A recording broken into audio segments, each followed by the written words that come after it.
He shoots, he scores. Hey, it's Iron Blood back here again. Gonna be shooting some hockey pucks today. It is our Canadian Thanksgiving weekend, so what is more Canadian than hockey? Not too much more. And we're gonna be shooting with a variety of different 22 loads, and I'll show you what we're shooting with. So we'll be shooting a combination of ultra low velocity and ultra high velocity 22 projectiles. We're going to start with our slowest and move on up. So the slowest is going to be the Aguila. I think that's how you pronounce it. If you know how to pronounce it properly, and if I've got it wrong, please let me know. That is a 20 grain, and it's only shooting 590 feet per second according to the box. So very low velocity. None of these I doubt will cycle my 1022 properly, so it'll be a single shot, then I'll have to manually eject the spent case. Followed up with the CCI 22 Quiet, which is a 40 grain segmented hollow point, and that's moving at 710 feet per second. And then finally for the slower rounds, it'll be the CCI Suppressor, which is moving at 970 feet per second, and that's a 45 grain hollow point. So on to the high velocity rounds. We're going to start off with the SK high velocity match, which is a solid. I'm not sure exactly what the velocity is. I imagine it's around 1200 feet per second. And we'll follow up that with the CCI Velocitor, which is moving at 435 feet per second. That's a 40 grain hollow point. We'll follow that one up with the Federal Punch, which is a 29 grain lead flat nose solid.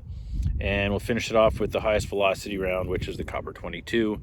And that's moving at 1850 feet per second. Will there be a difference between the velocities? Will they all make it through? I've got my doubts about the lower velocity ammo, especially the Aguila. It might actually just bounce off the hockey puck. Hockey pucks are pretty solid, 1 inch solid rubber. So I guess we'll find out together, won't we? And what I'm gonna do though is in behind the hockey pucks, pardon me, in behind the hockey pucks, I'm going to place an apple.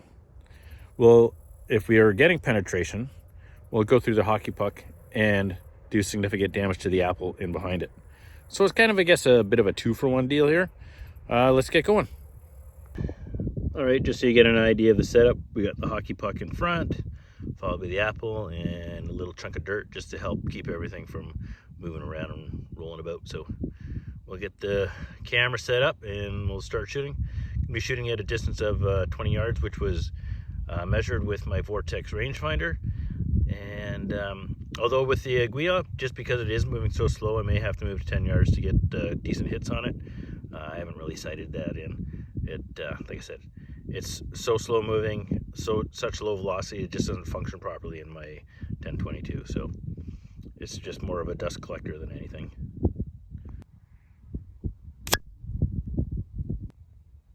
Well, I can't tell after the first shot, but it looks like that was a miss, although it didn't move, so maybe I did hit it and it just bounced off. Let's try again at 10 yards.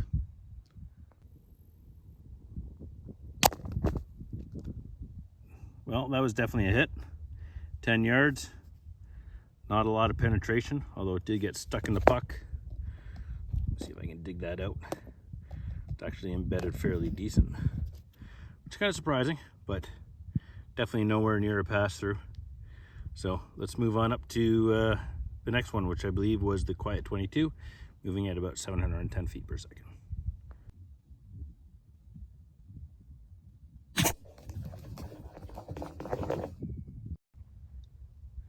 Well, that one definitely went into the puck, but not a pass through, no bulging on the other side.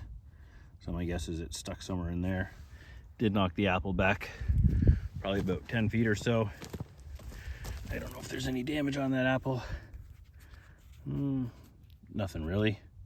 Maybe a couple of flat spots, but that could have been there before. We'll set it up again and we're moving on up to the suppressor, which is 900 some odd feet a second. Let's see if we get a pass through, see if it does any damage to the apple in behind.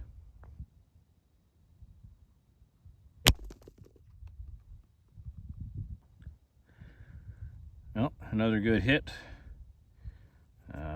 Still shooting a little bit low, could be due to the distance and the lower velocity. Anyways, that's the 22 suppressor. Knocked the apple back a little further than the Quiet did. Again, no pass through. so far. That is a 45 grain hollow point moving at 940 or 960 feet a second. So I guess we're stepping on up to what is called high velocity 22 ammo, and we'll start with the SK match. Oh, that was a good hit there with the SK match, right in the middle of that puck. And looking on the other side, oh yeah, that's some pretty good damage there. So I think it's safe to say if this one's going through, the rest will also go through. But we'll see if there's any difference in damage on the back side of the puck. That was a solid, so we'll see if the hollow points produce a bigger wound or are more destructive on the backside. Let's check out the apple, see if there's any damage into the apple. There is. Part of the puck is in there, and looks like it went through the apple as well. So I guess that's another win or score for the 22 in terms of possible damage. Maybe at the end of this we'll try putting 2 pucks back to back and see if we can get penetration through 2, but for now we'll run them all through single pucks.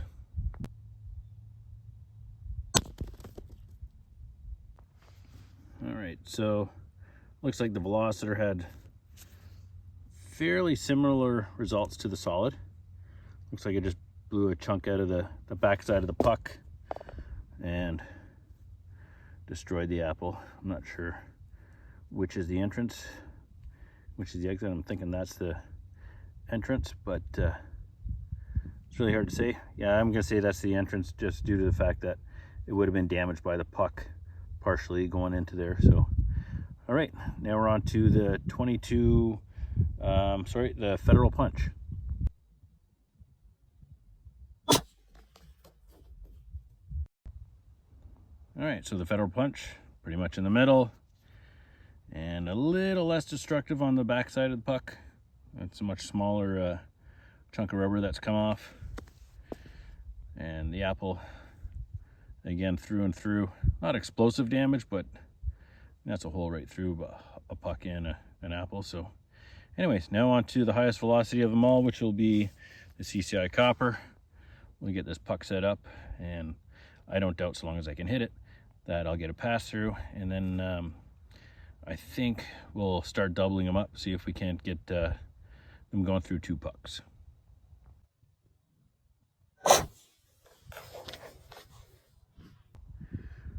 So kind of as expected, CCI copper through and through, although the backside there's minimal damage, although it's still a 22 size hole going through 1 inch of solid rubber. And the apple got shredded pretty good. So now it's time to double up some pucks. Maybe we'll start with the SK match, see what happens. So this is how I'll be setting them up, just right side by each. And like I said, we'll start with the SK match, see if we get penetration through 2 inches of hockey puck.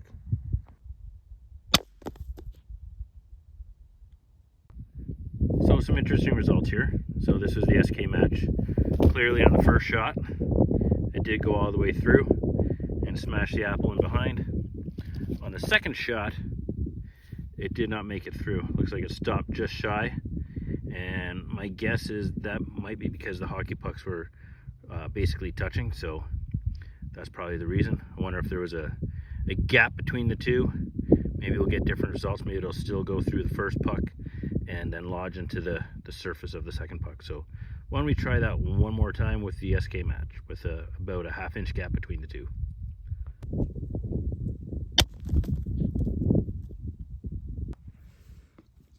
All right, so round 2 with the SK match, almost hit in the same spot.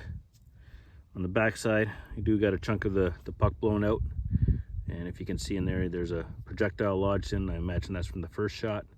So the second shot, however, did not penetrate into the second hockey puck, so it'll probably just bounce around here on the ground somewhere. Maybe if I'm really wanting to, I can dig around and find it. Sure, why not? Give myself a couple minutes and see if I can find it. Well, I was able to find a projectile, and this was just a foot in behind the target, so I've got to assume this is from the one going into 2 hockey pucks. And the reason I say that is because all the other ones went through the apple, and the apple skipped out. So I think it's safe to say that those would have went further than a foot behind the target. So even though it is a solid shooting into a hockey puck, you did get some, or we did get some decent expansion. So let's try the Federal Punch, the velocitors, and the copper, see if we get similar results. Maybe we can find the projectiles from those as well.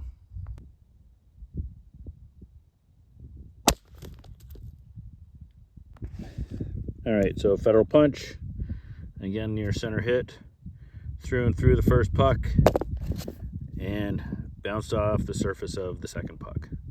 So it looks like one puck is about all you're going to get with the 22. I will try and find the projectile, but as you can see by the terrain here, finding these things is not going to be easy. I think it was just luck that I found the first one, but I will give her a go, and if I can find it, I will show you the results of the Federal Punch.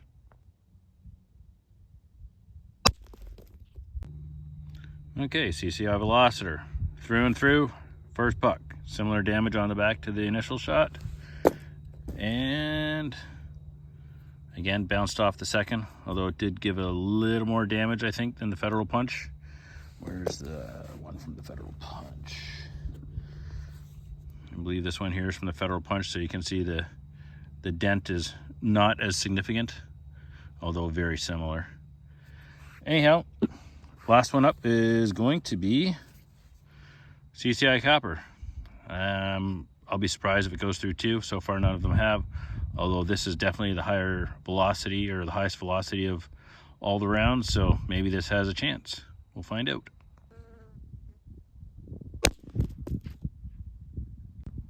All right, so here we go. CCI Copper, almost the same point of impact as the initial shot, through and through. And looks like the winner of this competition is in fact the CCI Copper. It's the only one that made it into the second puck. So there you go. CCI Copper will actually outpenetrate even the Federal Punch. Who would have thought? Anyways, looks like velocity wins the day today, or maybe it's a combination of velocity and being a copper projectile versus a lead projectile. I really don't know. But as it stands, CCI Copper outpenetrated all of them into 2 hockey pucks. Interesting results. Well guys, that wraps it up for another video. For all my Canadian friends, viewers, have yourself a wonderful Thanksgiving weekend, and we will talk to you later. Bye for now.